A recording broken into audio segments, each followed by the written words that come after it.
My friends and colleagues, today I rise with a full heart and an overwhelming sense of gratitude. It's been the honor of my life to represent my great state of West Virginia in this great country of ours. 14 years ago, I walked in this building not knowing what to expect. I had just left the best public service job of my life as the governor of my great state of West Virginia. Everything I knew about the Senate, I had heard and listened and learned from Robert C. Byrd.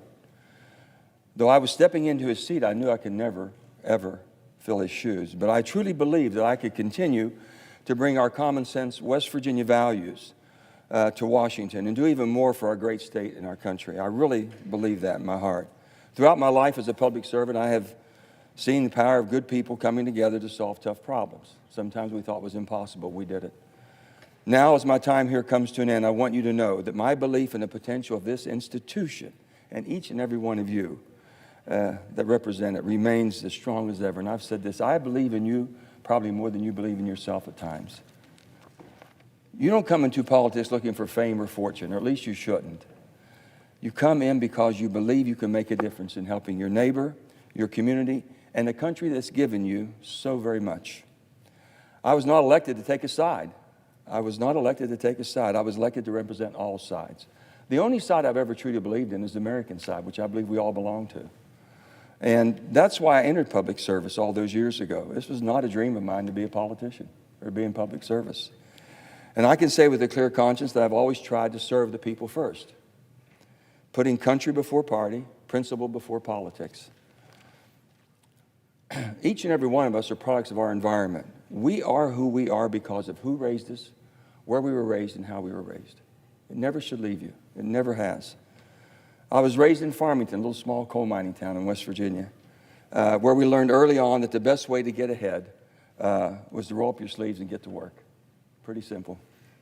My grandparents were born in Czechoslovakia on my mother's side and Italy on my father's side. And they all came to the country in search of this American dream they heard about. They were thrown into survival mode early on, and they wanted a better life for themselves, but most importantly for the generations to follow. They all taught me the value of a good education combined with hard work and the importance of helping others. Always be conscious of your surroundings and the people around you. From them, I learned a core principle. You have a moral obligation to help those who can't help themselves. Very clear. But able-bodied people who fall on hard times don't need a continuous handout. What they really need is a hand up to get back in the fight of life. I believe the greatest gift you can give someone when they're struggling is a job. It's not just about earning a paycheck, it's about dignity and purpose and the hope that go with it. I've always believed that this was true for government too. Government is not designed to be your provider. It's designed to be your partner, and the best partner you've ever had. The most effective government programs are the ones that people get to work. They give them a sense of purpose and help and build a better future. During the Great Depression, and all of us who know our history, do you ever remember the federal government sending anybody a check? Not one time did we ever hear that FDR sent checks out.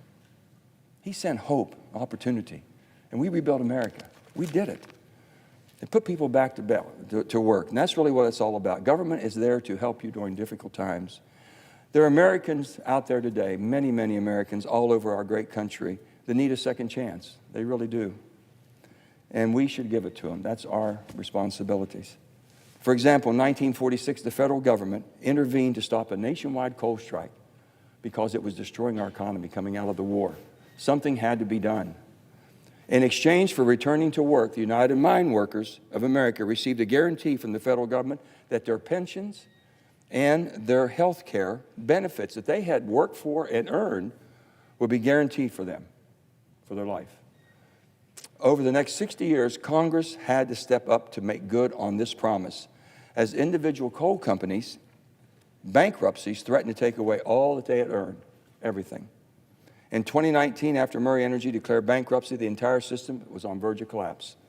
And nearly 100,000 coal miners, not just from my state, but all over the country, and their families were about to lose everything, nothing to look forward to. Every one of us stepped up, Democrats, Republicans, worked together to make sure we fulfilled the promise that the government made 60 years ago. But somewhere along the way, government stopped being a partner and started being a provider. It's not good for people who end up trapped in a system of dependency and poverty, which we all have some in our states. Some of us have more than others. It's time to put the relationship between government and the people back in its proper place. When I started in the West Virginia State House of Delegates, I was one of 100. One of 100. Then I went to the state Senate. I became one of 34. Then I became Secretary of State, and then I became governor of the state of West Virginia. At every step, I asked myself one simple question: how can I be in a position to help more people in my state? One of 100, then one of 34, and one of 1. And then the opportunity to go to the Senate to really do something extraordinary for the whole country, help millions of people. That question has been my compass, eventually led me here to the United States. And that's exactly why we are all sitting here, I believe. And when asked what my politics is, I never hesitate to tell you, I'm fiscally responsible and socially compassionate. It's the way I was raised. Again, you go back to your childhood. Where you're raised, how you're raised, and who raised you. That was it. Take care of yourself, help others if you can. As Secretary of State, I launched a program called SHARES, Saving History and Reaching Every Student.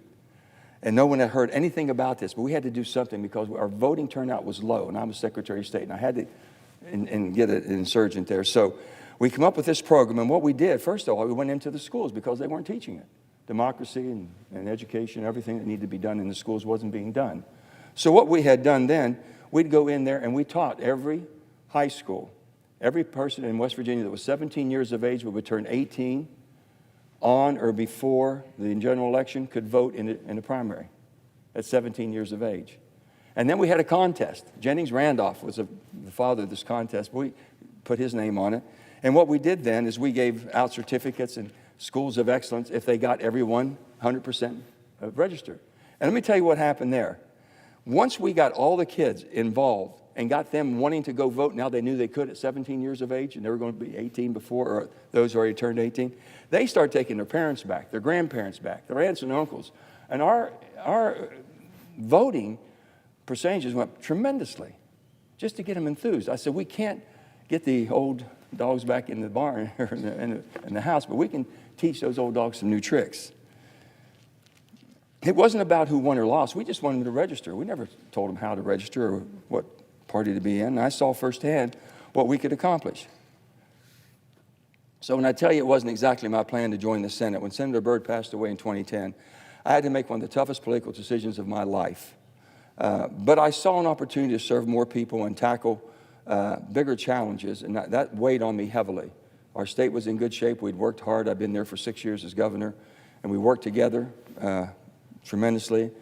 And I thought, man, we can really do something together. We'll come here and we'll all work together. And I have to admit to you, it was a harder transition than I expected. Coming here to Washington was so humbling. It really was.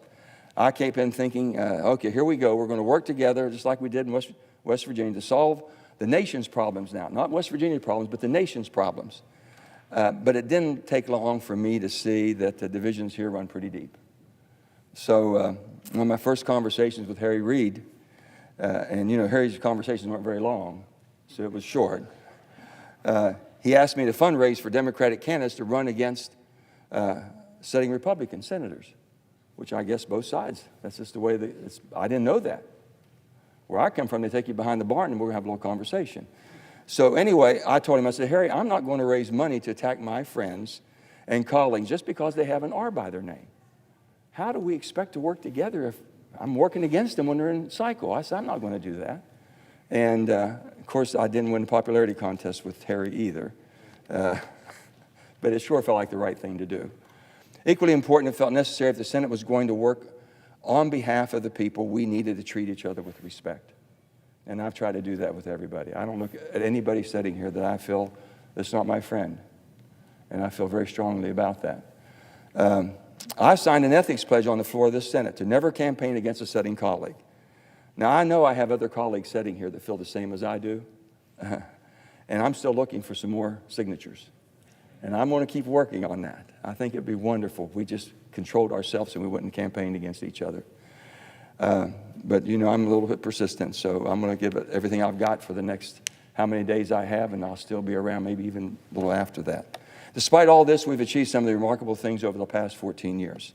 We set a new standard for wild and wonderful West Virginia. My colleague, Senator Capito, and I worked on so many things together, and I appreciate her very much. The New River Gorge became a national park, and we just agreed to acquire 2,700 acres at the Blackwater Canyon, which is the most beautiful venue. We've been trying for 20 years to make this happen, and it's finally coming to fruition. And this is going to be, the whole country can enjoy something that you just can't believe how pretty it is. So we're anxious to share West Virginia with everybody. We maintain West Virginia's status as an energy powerhouse. The Mountain Valley Pipeline is flowing. Companies like Nucor, Berkshire Hathaway, and Form Energy have brought new facilities to West Virginia and thousands of new clean energy jobs. Success in West Virginia is part of a larger American story of energy innovation and independence. We've always been a powerhouse in energy, whether it be coal, natural gas. Now we have wind and solar and battery storage and everything in between. In 2023, America produced more energy than ever. I want you to hear this. In 2023, we lead the world in energy production. 38,000 cubic feet of natural gas was produced. 4.7 billion barrels of crude oil, which is a record. 11 billion cubic feet daily of LNG. 238 million megawatt hours of solar, and a record 6.4 gigawatts of new batteries installed on the grid. Nowhere in the world has that happened but here, because of all of us. You can't eliminate your way to a cleaner environment. You've heard me say this so much. You can't eliminate, just quit using something. You've got to innovate through technology. That's why we funded the development of the regional hydrogen hubs and made sure one of them would be in Appalachian region. It needed to be there because that's where the powerhouse is. As I've always said, and this is one time when California and West Virginia agreed on the same thing. They were both in hydrogen hubs, and it worked out well. As I've always said, a pothole doesn't care if you're a Republican or a Democrat. It's going to bust your tire. And we needed to do something about infrastructure. We really did. By focusing on investing in roads and bridges and airports, pipelines and broadband, and the bipartisan infrastructure law, which we all should be extremely proud of, we not only created jobs, but we strengthened the very economic foundation of this nation. We had deferred maintenance for over 30 years and done nothing about it. But we got to do the job that needed to be done, and we did it together. In West Virginia, we secured over $1.2 billion in broadband to make every resident have access to internet by the end of this decade. And we have some tough terrain to work in, and they're going to get it, thanks to so many of you all sitting right there. We also secured funding to finish Corridor H. It's only been on the books since 1964. We think we're going to get it done. We've been working a long time at this. With the CHIPS and Science Act, the United States is bringing semiconductor supply chains back home. We're creating good-paying jobs, supporting American innovation, manufacturing, and advancing our national security. West Virginia, like so many states, is one of the most patriotic states in the nation. We're home to many veterans and service members today. To honor our veterans, like each one of you, we fought to expand veterans' access to health care and prevented the closure of VA facilities in West Virginia. Every day we worked to improve the lives of West Virginians. Together we protected health insurance for people with pre-existing conditions. We brought down health care costs, including $35 for insulin, and for seniors, and established a multifaceted strategy to combat opiate epidemic. That is one thing that we have to conquer and that we have to cure. It's just unbelievable what it's done to our country and each one of your states. And lastly, since day one in the United States Senate, I have worked to protect, and I want to repeat this, I have worked, and I believe with every bone in my body and every fiber in me and every ounce of blood that I have, to preserve the bipartisan foundation of this Senate. And that's the 60-vote threshold of the filibuster. I believe with that, with everything in me. I do. Each of these victories required senators to come together from both sides to find solutions. These were bills that just made common sense. And when each side could take a little step to find common ground, powerful things happen. But with the successes, I've seen more than my share of missed opportunities. Legislation that was overwhelmingly supported by the American public, bills that would have significantly improved the lives of millions of Americans, immigration reform, background checks for guns, balancing the budget. Too many opportunities to fix what's broken in America that has slipped right through our fingers. Not because of any disagreements we might have had or substantive disagreements. These opportunities were missed because of the politics that got in the way of doing our job. It stopped us from doing it. I'm not saying that dealing with politics is easy. It's not, and it's messy at times. I've had my share of tough votes. And at times I felt like the whole Senate was united in being upset with me. So maybe we were able to bring you together. I don't know. I tried. Anytime I was confronted with a tough decision, I know you've heard me say this, I relied on where I came from, how I was raised, and who raised me. And I would just tell them, I can't explain this back home. It doesn't make sense. I can't vote for it. I'm just sorry. Please don't be upset. It's who I am. And you all have been tolerant at times. If it didn't make sense, as I said, I couldn't vote it. The stark reality is that we face some serious challenges today.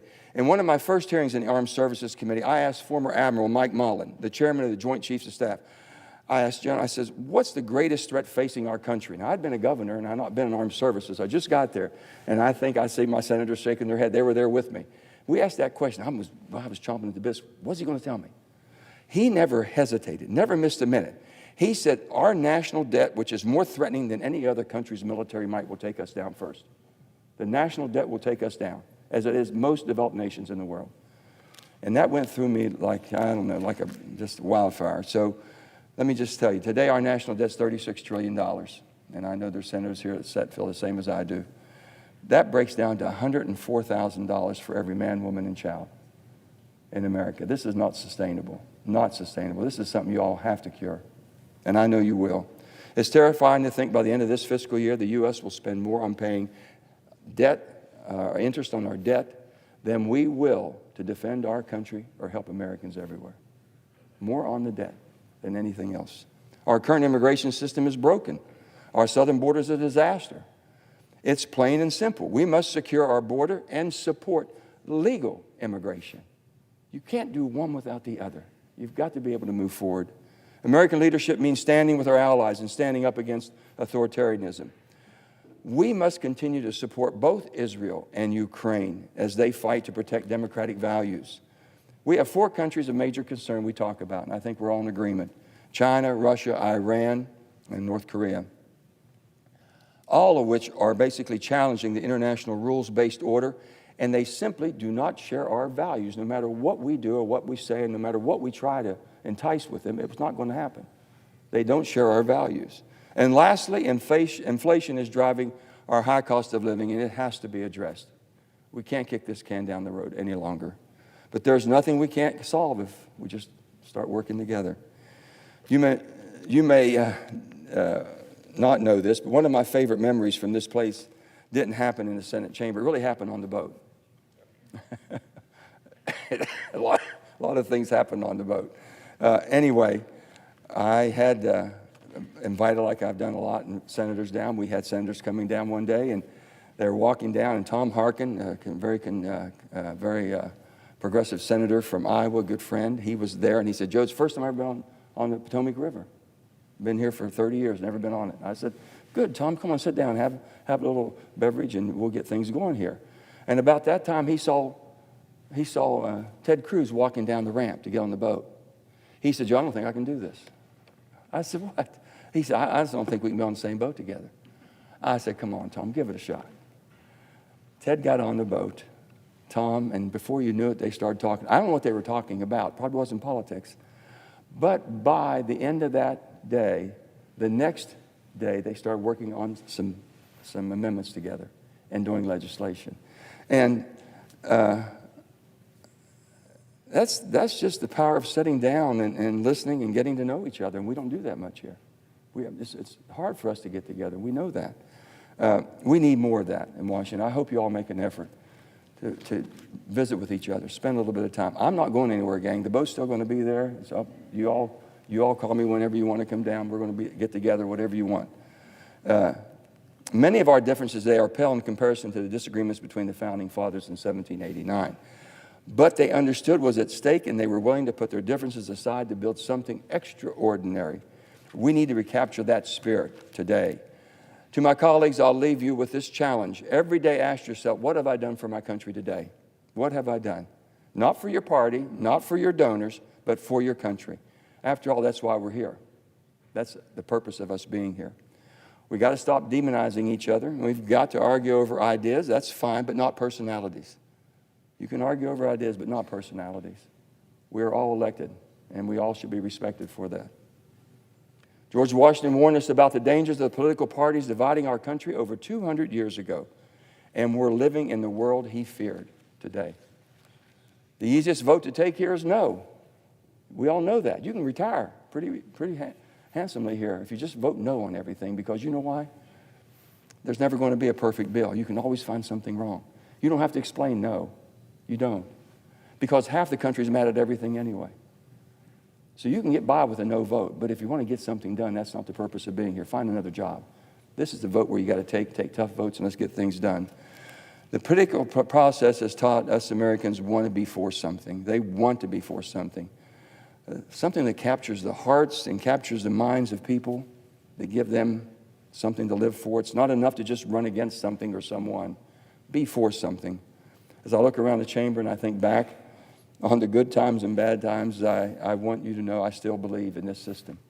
I really do. I believe in the purpose of what we have and basically the challenges we have before us. I believe in the institution of democracy and the need to cherish it. We have created something pretty special here in America, and no one ever thought it could be done, especially for 240 years.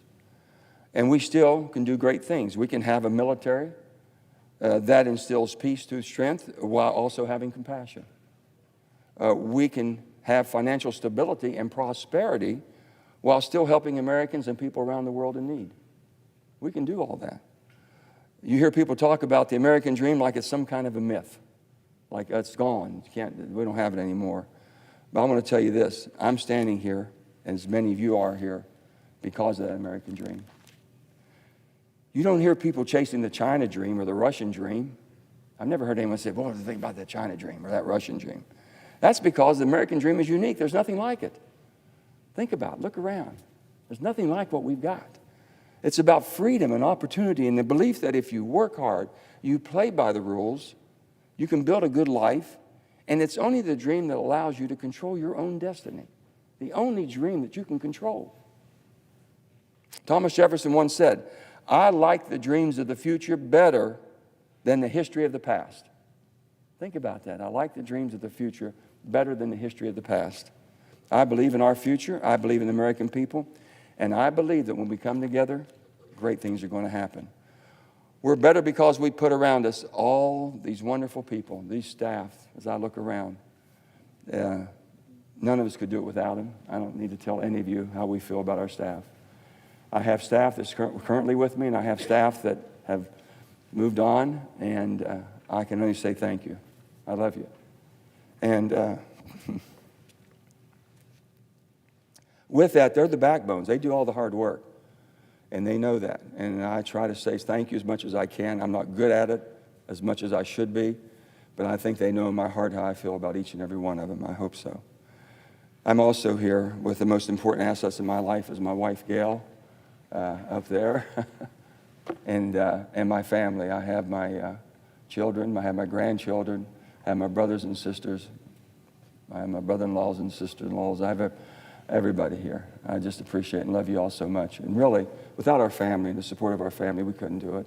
They put up with so much. I always wonder why my Uncle Jimmy, Uncle Jimmy was really a character, why he was so missing at so many of the functions we had at holidays. He was always out politicking somewhere. They had to have him here or there. And I says, my goodness, we're more important than that. And then I found myself 35 years old getting into the same thing. I condemned him for not being around. It's a calling. It really is. So to my wife and to all of you, I want to say thank you. Love you, honey, and love all of you all. And I love all my staff and all of you all. I know you're going to do great things.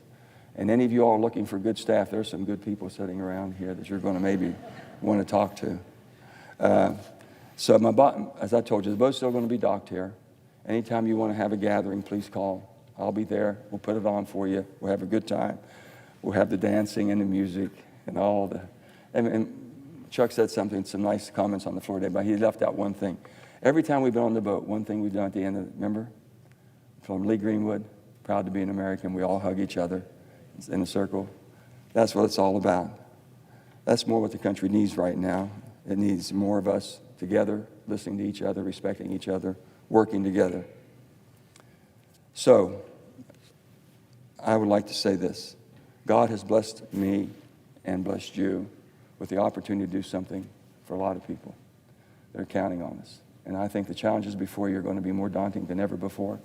But again, I've said I believe in you more than you believe in yourself. I know you're up to the challenge. I know you'll do the job. I really do. I believe in that. I'm going to be rooting, screaming and hollering for my team. And this is my team. All the D's and the R's and the I's in here is my team. And I love each and every one of you. Thank you for giving me the honor of a lifetime to serve in, I think, the greatest deliberate body the world has ever known and ever will know, the United States Senate. God bless the state of West Virginia. May God continue to bless the United States of America.